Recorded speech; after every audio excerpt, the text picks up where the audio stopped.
Si tu veux, je l'ai appelé hier, j'ai dit ouais, finalement on enregistre demain, machin. Il me dit ok, mais on parle toujours de Mulan. J'ai fait bah ouais.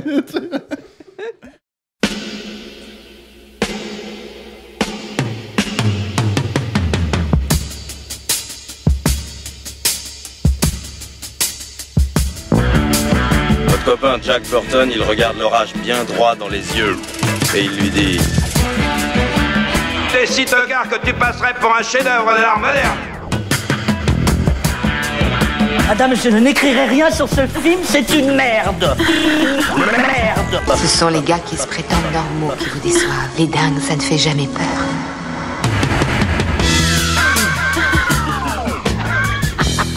Elle nous connaît dans les coins, la frangine. Bonjour et bienvenue dans Sale Temps pour un film, le podcast qui fait la pluie et le beau temps sur le cinéma. Moi c'est Clémence et chaque semaine avec mes acolytes on fait le point sur l'actu ciné en se penchant sur la sortie du moment, que ce soit en salle ou sur les plateformes de streaming. Avec moi aujourd'hui j'ai le plaisir de retrouver Rafik. Salut. Eric. Salut. Et Stéphane. Salut Clémence. À la technique c'est toujours Alain. Salut. Et la tech s'est occupée de l'habillage sonore. Cette semaine, direction le monde merveilleux de Disney avec la sortie de Mulan ce 4 décembre sur Disney+. L'histoire, c'est évidemment la même que celle du dessin animé, sorti en 98, il y a déjà 22 ans, hein, ça nous rajeunit pas. Si vous ne l'avez pas vu, Mulan, ça raconte l'histoire de Hua Mulan, la fille aînée d'un vénérable guerrier qui décide de prendre sa place quand l'empereur de Chine réquisitionne un homme de chaque famille pour combattre des envahisseurs.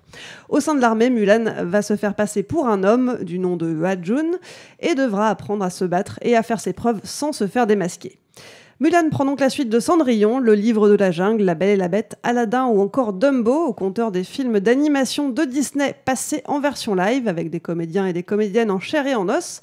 Cette fois, Sony a décidé de ne pas adapter le dessin animé, mais bien la véritable histoire de Mulan. Car oui, vous l'ignoriez peut-être, mais Hua Mulan a bel et bien existé au 5e siècle. Vêtue et agissant comme un homme, elle a combattu pendant 12 ans au nom de l'empereur Tai Wudu et ses exploits guerriers lui valurent d'être renommée générale, le tout sans que personne ne découvre sa réelle identité. Alors Mulan, c'est un peu le film maudit de Disney. La première hollywoodienne a eu lieu le 9 mars, quelques jours avant la fermeture des cinémas pour cause de Covid. Et depuis, il a cessé d'être reporté. Il s'est attiré les foudres des exploitants cinéma. Finalement, il sort en streaming sur Disney+, ce vendredi 4 décembre. Alors, qu'en pensent nos chroniqueurs ? C'est l'heure de la maintenant traditionnelle critique express, histoire de prendre la température. Rafik, Stéphane, Eric, qu'est-ce que vous en pensez ? Si vous deviez donner votre avis sur le film en un seul mot, ça serait quoi ? Pour moi, ça serait mort-vivant. Très bien. Pour moi, ça serait business plan. Occidentalisation.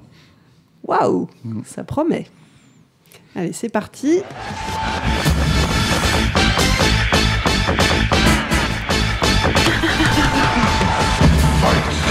Rafik, commence. Oui, Qu'est-ce que tu as pensé de ce film ? Mort-vivant, Mort-vivant, ce film, oui, parce que j'ai trouvé que c'est un film qui puait la mort. Déjà parce que y a cette politique là dont tu as parlé de Disney de refaire en version live des dessins animés à succès des années 90 qui n'a donné jusqu'à nouvel ordre que des... Comment dire, c'est même pas des répliques en fait bêtes et méchantes, c'est presque une dépossession de ce que les films originaux étaient. Comment dire, pour ceux qui ont subi le Aladdin par exemple ou La Belle et la Bête, c'est quand même assez ahurissant de voir parce qu'au départ il y avait quand même des œuvres qui présentaient un intérêt relatif, mais parfois bien réel, et représentaient un intérêt parce que c'était des œuvres qui avaient été faites et pensées par des gens. La Belle et la Bête, c'est une création d'artistes, en fait. C'est pas le Disney qui avait décidé de faire La Belle et la Bête, c'est quelque chose qui a été amené, qui a été développé, notamment par le tandem de compositeurs des chansons à l'époque, Menken et Ashman, qui ont vraiment créé La Belle et la Bête. C'était leur projet à eux, leur bébé, quoi. Là où toute cette vague de remake est vraiment une décision de corporate, quoi, de pure et simple, où finalement on se demande même pourquoi ils ont encore besoin d'aller engager des réalisateurs, des scénaristes pour ça. Et quand on voit l'identité effectivement de certains des scénaristes du film, on peut éventuellement comprendre, puisque eux-mêmes sont d'une certaine façon des corporates, puisque ce projet Mulan, il avait failli être fait en version live, c'était en 2010 environ, je crois, avec notre ami Chuck Russell à la barre. Réalisateur de The Mask et de L'Effaceur. Et de L'Effaceur. Et Blob, quand même, le remake. Et Freddy 3. Et Freddy 3. Et Freddy 3, tout à fait. Je vois que nous avons des connaisseurs autour de cette table. Mais c'était à une époque où Disney n'avait pas de plan justement d'exploitation de franchises ad nauseum dans lesquelles ils sont clairement investis. Enfin, de toute façon, la stratégie de Disney depuis le début du XXIe siècle, c'est plus de créer des films. C'est comment dire, d'avoir le copyright absolu sur des univers entiers, en fait, en les maintenant en vie de façon plus ou moins artificielle. C'est déjà cet aspect-là que je trouve être un aspect de mort-vivant. Ça se sent c'est un film qui a aucune identité, Mulan. Oui, c'est vrai. On est d'accord. Ne serait-ce que voilà, esthétiquement, narrativement, enfin, tu as l'impression de revoir les mêmes Disney que ceux que tu as cités tout à l'heure. C'est le premier point. Je parlais des scénaristes parce que celles qui ont écrit la première version de ce film aussi, celui qui sort, c'est deux nanas qui s'appellent Lorraine Hynek et Elisabeth Martin, qui n'ont rien fait. En fait, basiquement, c'est leur premier film d'importance. Enfin, elles ont fait un tout petit truc juste avant, mais rien qui justifie qu'elles se retrouvent soudain balancées en tête d'une production à 300 patates. Il se trouve qu'elles sont respectivement coprésidentes et vice-présidentes du Committee for Women Writers, qui fait partie du syndicat de la WGA de la côte ouest. Donc en fait, ce sont avant tout des militantes. Elles se sont fait connaître dans la place en tant que militantes visant à intégrer plus de femmes dans l'industrie hollywoodienne. C'est pas des scénaristes, je veux dire, qu'on suait pendant 20 ans avant de décrocher leur premier contrat. Et leur modus operandi, c'est littéralement ça. C'est comment faire transformer notre discours militant dans un film, dans un personnage. D'où le choix effectivement de Mulan, qui se prêtait bien à ça. Mais il n'y a pas d'intention narrative au départ. Il y a vraiment l'idée de faire passer un message. On est dans du militantisme pur de leur part, sans parler de l'aspect un peu lobbying, puisque vu leur position au sein d'un syndicat qui est quand même extrêmement puissant à Hollywood, ça pose des questions par rapport au fait que Disney leur ouvre aussi largement les portes. Bien heureusement, enfin bon, si on veut, ils ont quand même fait appel à des vrais scénaristes, c'est-à-dire des gens qui se sont... Dont Rick Jaffa, ouais. Voilà, tout à fait. Vas-y, Rick. Qui était le scénariste, surtout moi, d'un film que j'aime beaucoup, mais je suis un peu de seul, qui est le remake du remake de La Planète des Singes. En fait, ils sont deux. Il y a Rick Jaffa et Amanda Silver. C'est ça. C'est un couple. Rick Jaffa et Amanda Silver, en fait, ont effectivement beaucoup rewrité, et on les connaît surtout pour la trilogie Planète des Singes, qui, pour le coup, sur un plan d'écriture, était quelque chose de particulièrement réussi. Et on peut très vite savoir ce qui, dans le film Mulan, leur appartient. C'est toutes les tentatives de mythologiser un peu et de une figure qui est en fait au départ assez dénuée d'identité, en fait. C'est plus une figure qu'un personnage, Mulan. Donc tout ce qui vise à lui donner un minimum de crédibilité, on va dire humaine, on peut le leur attribuer. Enfin, en même temps, elle a vraiment existé. Oui, certes, mais ça n'en fait pas un récit. Jeanne d'Arc aussi, elle a existé. Et tu peux faire une Jeanne d'Arc qui ressemble à une statue, et tu peux faire une Jeanne d'Arc qui ressemble à un être humain, dans lequel le spectateur va pouvoir lui-même rentrer et s'identifier. Il faut humaniser un personnage comme ça. Tu trouves qu'elle n'est pas assez humaine, qu'on a du mal à se projeter Oui, tout à fait. Oui, c'est une fonction. Ouais, c'est plus, voilà, c'est vraiment une fonction. Il y a quelque chose de mécanique, en fait, dans sa façon de faire, qui n'était pas dans le dessin animé d'origine. Moi, j'étais choqué de voir que, par exemple, ce qui était pour moi, la scène la plus marquante et peut-être la plus remarquable du dessin animé d'origine, c'est la scène de transformation, c'est-à-dire la scène du choix, où elle décide de trahir la famille et donc de devenir la guerrière. Et on avait une magnifique scène qui, soit dit au passage, avait au départ une magnifique musique qui a été supprimée en dernière minute à la sortie du film, que Jerry Goldsmith avait composé un magnifique morceau qui a été remplacé par de l'Italo Disco. Il n'a toujours pas digéré. J'ai toujours, non, je ne leur pardonnerai jamais. C'est le meilleur morceau que Goldsmith avait fait pour le Mulan de l'époque. l'époque et il est pas dans le film. Où effectivement elle se coupe les cheveux, on la voit se préparer au combat. Enfin voilà, c'est une vraie scène entre guillemets à la Rocky quoi. Qui là disparaît, il y a pas. Et je pense qu'il y a pas parce que c'était trop. Oui, c'était trop charnel, c'était trop humain comme démarche. Tout le film est conçu vraiment comme une espèce de mécanique implacable où les choses s'enchaînent, où on fait systématiquement appel aux souvenirs du spectateur, pas seulement du Mulan original, mais de tous les films un peu assimilés qu'il a pu voir. En fait, il y a vraiment rien déjà de nouveau visuellement, mais je vais peut-être laisser parler mes camarades parce que j'ai l'impression de faire un tunnel là. Non, mais tu as tout à fait raison. Moi, je suis absolument d'accord. C'est pour ça que je te laissais parler. Il fait le travail à ma place. Il va s'allumer une clope. Non, moi je trouve qu'il y a aussi le gros problème, c'est que donc ouais, je pense que Rick Jaffa et sa femme, ils ont forcé un parcours héroïque là-dessus, campbellien, pas si mal d'ailleurs. C'est juste qu'il est complètement comme le personnage une fonction. Et je pense, j'avais une amie chinoise qui me parlait du film qu'il avait vu. Elle me disait quelque chose de très vrai. Elle me disait le film, il va énerver le public américain parce qu'ils vont croire que c'est Disney qui essaye de récupérer le public chinois, et il insupporte le public chinois parce que en fait la culture chinoise dans le film, elle est complètement vulgarisée. Et c'est vrai que c'est dans l'idée à un moment je sais pas si vous vous souvenez, dans le film, en fait, ce qui différencie Mulan de tous les autres, c'est qu'elle a un chi très élevé. Et ce qui lui donne un espèce de super pouvoir. Mais on n'en saura jamais plus sur le chi. Il n'y a aucune révélation faite là-dessus, c'est-à-dire que c'est une énergie vitale. Voilà. J'en savais plus sur le chi avant de voir Mulan. C'est super intéressant ce que tu dis sur la réception du public, parce que justement, le film a été très mal reçu en Chine. Hein. Il a eu des très mauvaises critiques. Il avait 4,9 sur 10 sur la plateforme chinoise de référence douban.com. Les critiques sont vraiment négatives. Le film a été aussi boycotté, notamment par les manifestants pro-démocratie hongkongaise, qui eux ont dénoncé notamment la prise de position de l'actrice principale du film, Liu Yifei, qui a soutenu la police hongkongaise pendant les répressions. Et puis le film a été également dénoncé par des associations de défense des droits humains qui se sont émus parce que le tournage de certaines scènes a eu lieu dans une province où sont détenus des membres de la communauté des Ouïghours. Oui, enfin détenus et massacrés, on peut le dire. Absolument. Basiquement, ils étaient en train de tourner à l'extérieur d'Auschwitz, les mecs, mais tout allait bien, quoi.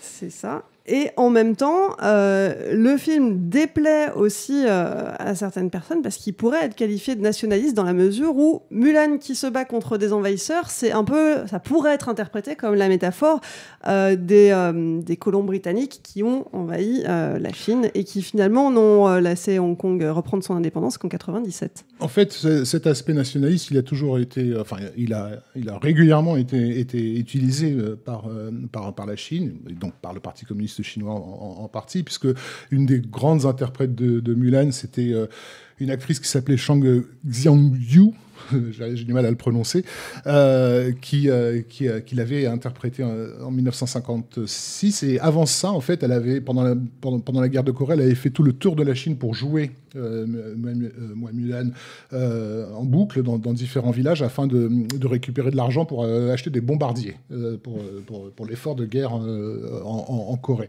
Donc c'était vraiment pour le coup, une militante communiste qui a fini d'ailleurs députée à l'Assemblée nationale populaire, etc. Et elle est connue en Chine en tant que Mulan. Enfin, basiquement, c'est elle, quoi. Donc l'assimilation de ce personnage quasi mythologique à l'effort de guerre, on va dire, du Parti communiste chinois, il n'est pas du tout nouveau. Et c'est aussi la raison d'être de ce film-là. Enfin, je pense qu'on peut parler de l'éléphant dans la pièce, quoi. Mais ce film, il a une fonction aujourd'hui vraiment politique. Les liens de Disney avec la Chine sont des liens qui vont au-delà de simplement du business, mais qui touchent à... D'ailleurs, le gouvernement chinois est remercié à la fin du générique du film. Oui. Il y a plusieurs organismes, dont celui qui gère les camps ouïghours dans cette région. Mais le film, il fait vraiment partie d'un deal. Alors, je ne vais pas parler d'infiltration, mais la Chine, à travers Disney, s'installe aux États-Unis, quoi. Après, ce qui est certain, en fait, sur un truc comme ça, c'est que Disney, c'est peut-être le premier studio qui a vraiment cherché à draguer le public chinois, y compris dans des films qui n'étaient pas forcément concernés, et qui ont pas forcément. D'ailleurs, ces passages-là n'ont pas été bien pris. Iron Man 3, par exemple, le film Marvel. Il y avait des scènes avec un acteur chinois, en fait, qui étaient vraiment des scènes spécifiquement tournées. Je suis même pas sûr qu'elles soient tournées par Shane Black, par le réalisateur, qui étaient spécifiquement tournées pour le marché chinois, pour dire, voilà, en fait, on essaye de s'implanter parce qu'il y a toute une sorte de régulation, en fait, si tu veux, pour pouvoir sortir ton film en Chine.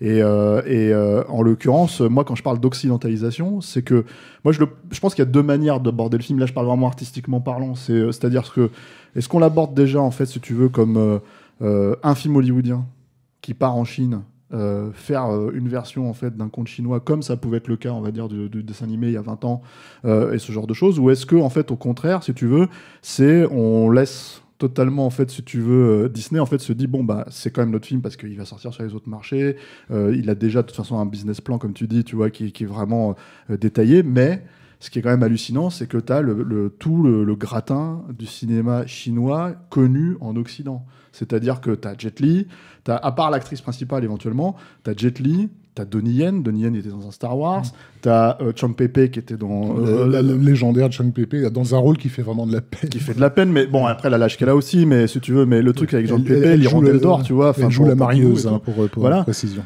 Chang Pei, elle est aussi connue, on va dire, du public occidental à cause de Tigre et Dragon, etc., tu vois. Donc en fait, elle apparaissait dedans. Donc le truc, si tu veux, c'est qu'il y a en fait tout un truc en fait de comment dire. T'as oublié Gong Li. Gong Li, évidemment. Et Rosalind Chao. Voilà, ils y sont tous. En fait. Voilà, c'est ça le truc, c'est qu'en fait, si tu veux, d'un seul coup, tu te dis, il n'y a pas un acteur chinois, si tu veux, qui n'a pas été vu dans un film américain ces 20 dernières années. Autrement. En fait, c'était un film qui était impossible, je pense, à vendre pour le public occidental. Et malgré tout, le problème, c'est que si tu t'intéresses un tant soit peu au cinéma chinois, et si justement, en fait, si tu veux, tu as pu le découvrir éventuellement avec des films comme Tigre Dragon, et que tu t'es dit, tiens, ça m'intéresse, je vais me lancer je vais trouver des trucs, parce que ça sort, mine de rien, ça existe, c'est distribué.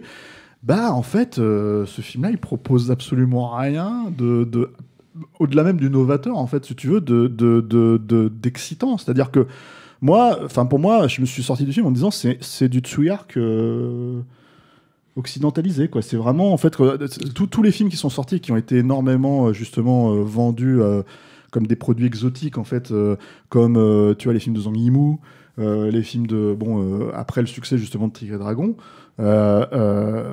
proposait finalement la même chose en mieux. Et pourtant, c'est pas des films que j'affectionne particulièrement, quoi. C'est plus dans la continuité des films genre Hero avec Jet Li. C'est ça, c'est ce que je dis, c'est ça, tu vois, ou je sais pas, tu vois, enfin. La Grande Muraille.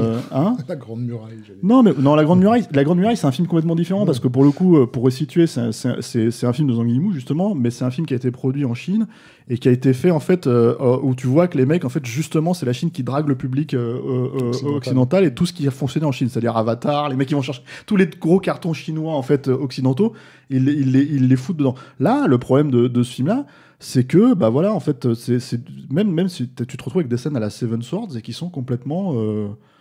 des nuits de vie, en fait. Ouais, c'est ça. Des scènes, là, il était une fois en Chine, là, la scène finale sur l'échelle. Là. Là, tu te dis, dans il était une fois en Chine, c'est un monument, en fait. C'est virtuose. C'est virtuose. Ouais. Et là, bah, c'est du blue screen, quoi. Voilà, donc indépendamment, en fait, je pense, de toutes les problématiques là, en fait, je pense le cinéphile, à proprement parler, ne gagne littéralement rien avec ce film. Il gagne rien. Je parle du cinéphile qui connaît le cinéma asiatique, voilà. Même le cinéphile qui va découvrir le cinéma asiatique, je pense qu'il va pas découvrir quelque chose, il y a tellement mieux à voir ailleurs. Et effectivement, le cinéphile qui a apprécié les dessins animés Disney, qui a grandi avec, c'est extrêmement difficile, moi, je pense, en fait, de se retrouver. T'as parlé de ça, La Belle et la Bête, etc. Je connais personne, littéralement personne. Et pourtant, c'est des films qui font 1 milliard. Hein. C'est-à-dire, il y a un vrai carton, c'est des vrais cartons. Et je ne connais littéralement personne qui est venu me dire en disant Le Roi Lion, c'est pas mal. La Belle et la Bête, c'est pas mal. Aladdin, c'est pas mal. Alors qu'en fait, les dessins animés, ils sont encore là. Ouais. 25 ans après. Moi, j'ai bien aimé La Belle et la Bête. Ouais, mais tu t'en rappelles? Bien sûr. Non, mais celui d'il y a 3 ans. Hein. Ouais. Celui qui est sorti en salle. Ouais. On en a trouvé une. Tant. Non, bah voilà, tu vois, Tu viens de détruire, je suis tu viens de désolée. détruire toute la théorie de Stéphane. Écoute, voilà, tu vois, non, Moi, mais j'ai bien aimé. Et j'ai vraiment, ça fait partie de mes dessins animés Disney préférés. Et j'ai trouvé, et donc j'ai été vraiment critique. Note que je l'ai pas vu. En attendant au moment où le film live est sorti, j'étais vraiment dans l'attente de voir ce que ça donnait. Et j'ai été agréablement surprise.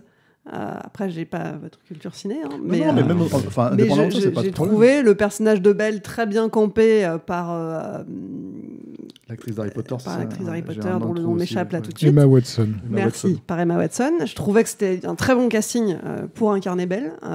Et j'ai été contente de retrouver les personnages tels que je les avais connus quand j'étais gamine.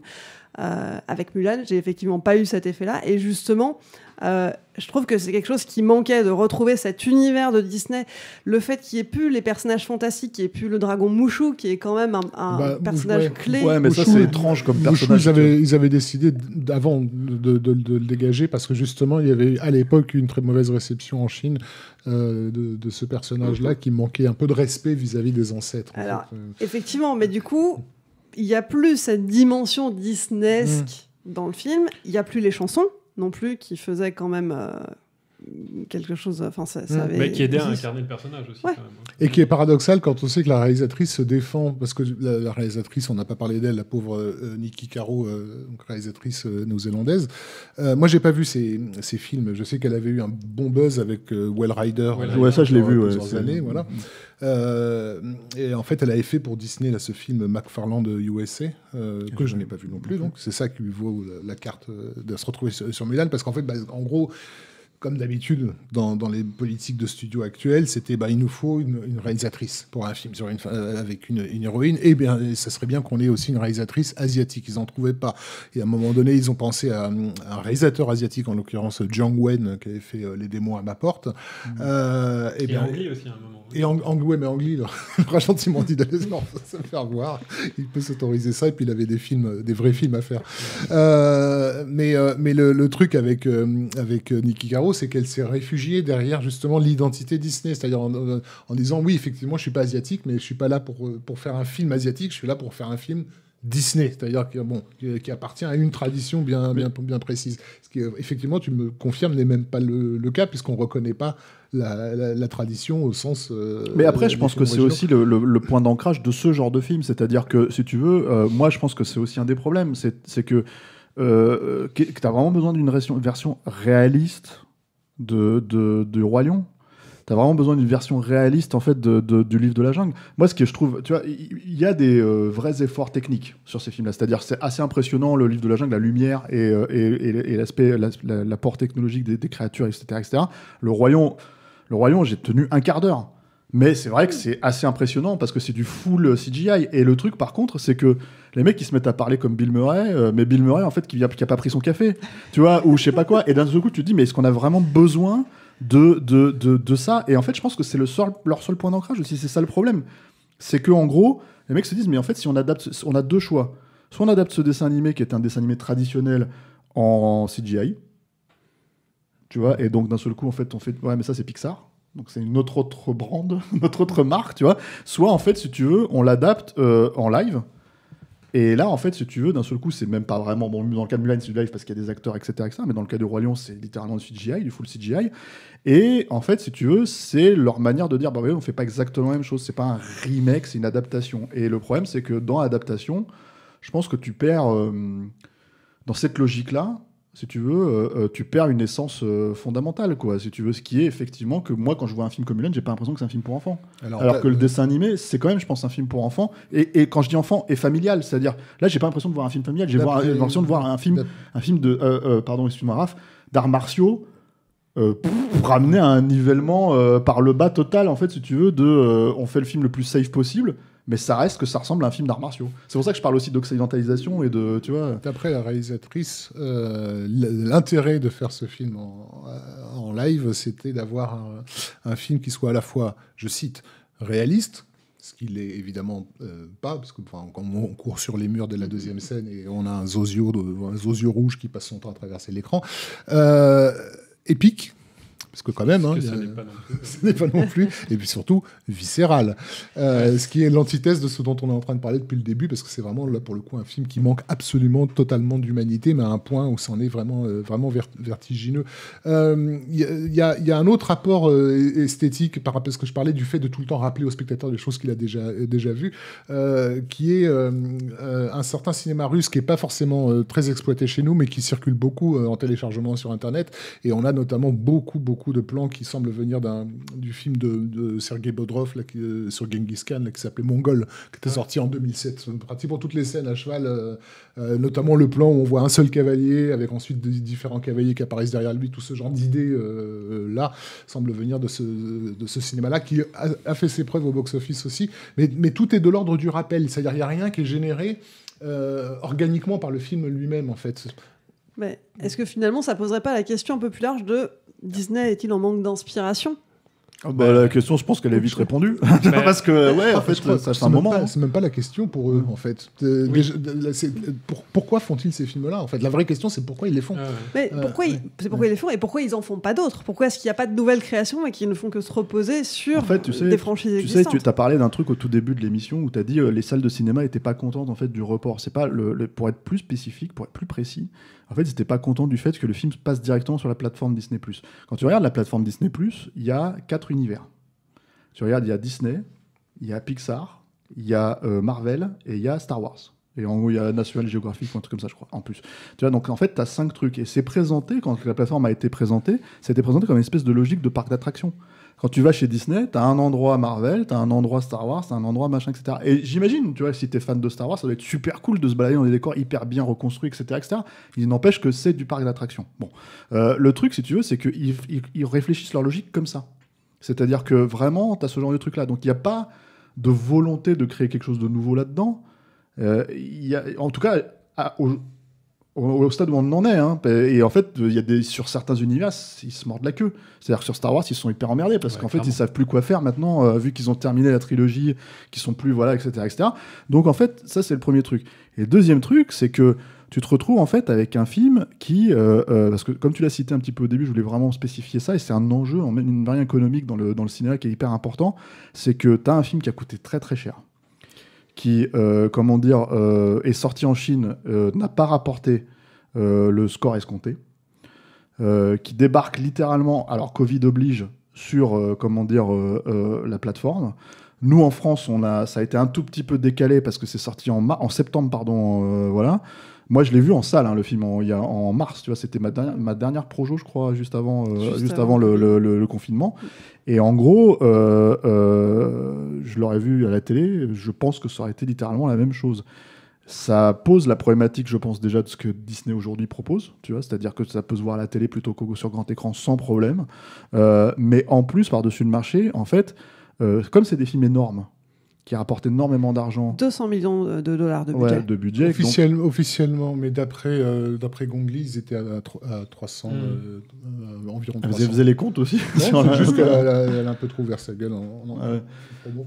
Et en fait, le truc, si tu veux, c'est que ça pose la question de, aujourd'hui, en fait, grâce à ce succès-là, et en fait, l'annonce de Soul, le Pixar qui sort aussi directement à Noël, là, le 25 décembre, sur Disney+, en fait, t'as Disney qui a plus ou moins annoncé que c'est bon, on va plus se faire chier, en fait, et une partie de nos films vont vraiment sortir directement. Voilà. On sait pas lesquels, on sait pas comment, parce qu'apparemment, pour l'instant, Marvel, ils ont l'air de dire que ça va encore sortir en salle. Mais en fait, le souci, si tu veux, c'est que tu te retrouves en fait dans un truc où, bah oui, les cinémas, ils tirent la gueule. Ils tirent littéralement la gueule parce que c'est sur ces films-là qu'ils comptent pour, renflouer les caisses, et surtout après la problématique du Covid. Donc, ils se font lâcher par un studio qui, il y a encore à peu près un an, tirait la gueule, en fait, si tu veux, quand Scorsese leur dit « mais vous faites pas du cinéma, vous faites justement des films de parcs d'attractions », tu vois. Et que t'avais tous les petits soldats de Marvel, de machin, qui disaient mais si, bien sûr, on fait du cinéma, etc. Et là, d'un seul coup, ils ont la démonstration qu'ils le sortent littéralement sur leur parc d'attractions virtuelles.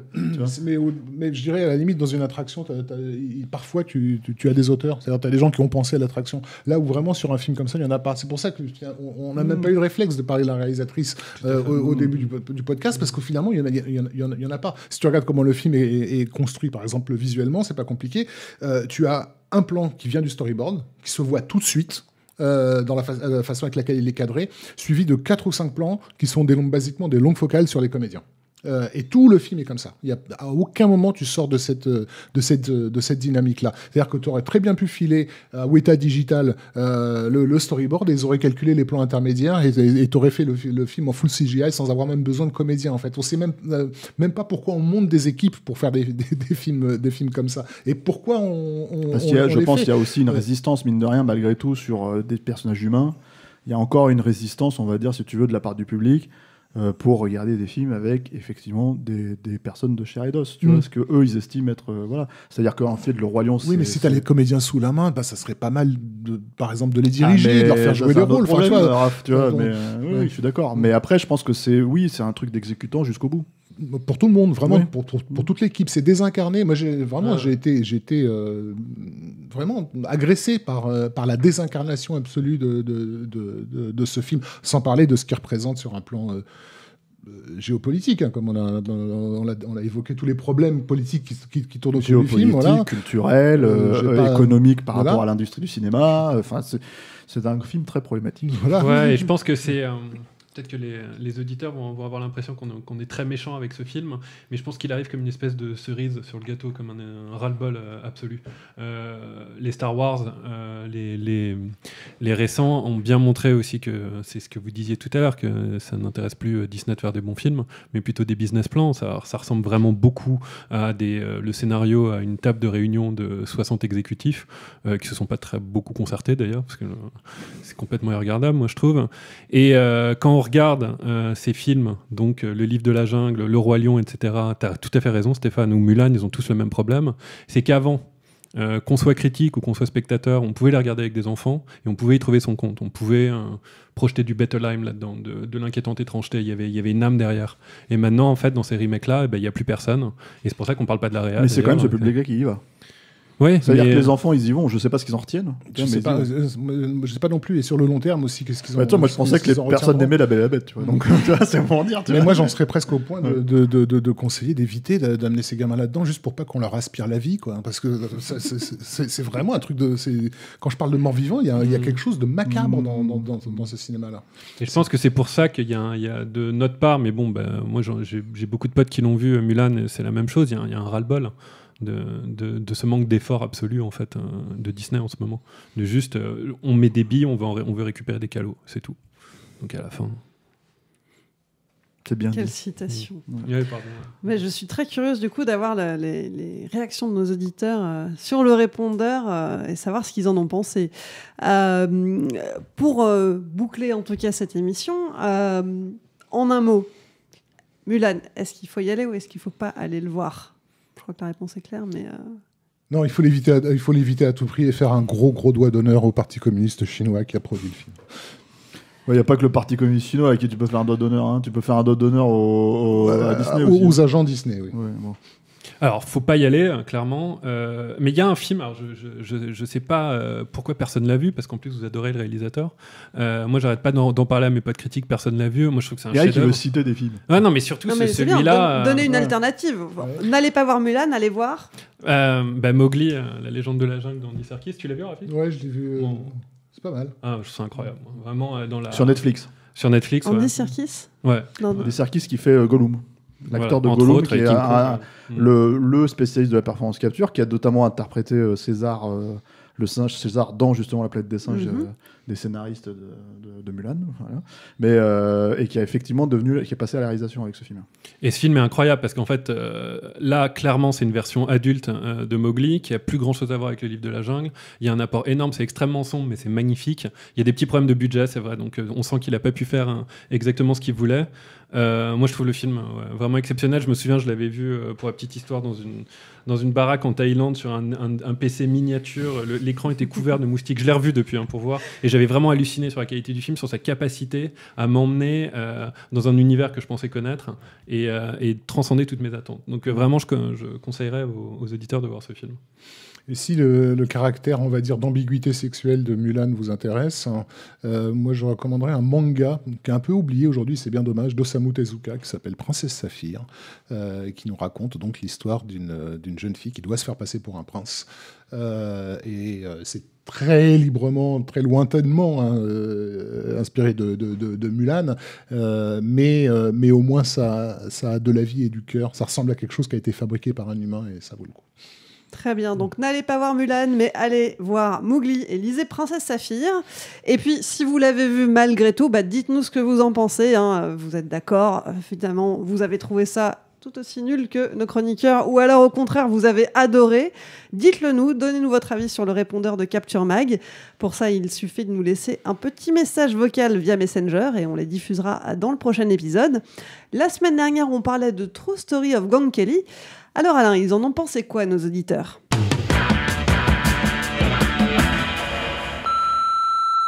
Salut la team Capture, c'est Benoît, donc il y a un mot rapide sur le Gang Kelly, film devant lequel je suis resté un peu de marbre. J'avais vu les films précédents du réalisateur Kurt Zoll qui m'avaient assez déplu, notamment à cause de leur lourdeur de style. Il s'est un peu calmé quand même là-dessus, dans le Gang Kelly, même s'il reste des effets un peu relous. On a un sujet prometteur, on a un casting alléchant, on a une très belle photo, mais ça marche pas. Le vrai gros problème du film, pour moi, effectivement, vient du scénario. Le film propose plusieurs pistes narratives en même temps, mais du coup, sans les traiter vraiment. Je ressens pas en quoi ce gang et le personnage de Ned Kelly a pu devenir un mythe fondateur en Australie. Même au-delà de ça, un problème d'intention, parce que c'est un film qui a le cul entre trois chaises, c'est à la fois un western inspiré de faits réels, c'est à la fois un film sur un mythe, ou plutôt la construction de ce mythe, même si le fameux Gang Kelly n'apparaît réellement que dans les 20 dernières minutes. C'est un drame familial, et du coup, c'est long. C'est le temps pour un film, c'est fini pour aujourd'hui. Pour suivre les prochains épisodes, rendez-vous sur Acast, SoundCloud et toutes les plateformes de podcast, Apple Podcasts, Spotify ou encore Deezer. On remercie évidemment les auditeurs et les tipeurs. Ce projet existe grâce à toutes les personnes qui contribuent sur le Tipeee de Capture Mag. Si ça vous a plu, n'hésitez pas à nous donner un petit coup de pouce. Et puis pour nous soutenir, vous pouvez aussi nous relayer sur vos réseaux sociaux préférés. On est présent sur Twitter, sur Instagram, YouTube et Facebook. Parlez de nous à vos amis et mettez-nous des étoiles sur les applis de podcast. On se retrouve dans une semaine. En attendant, portez-vous bien et à vendredi prochain.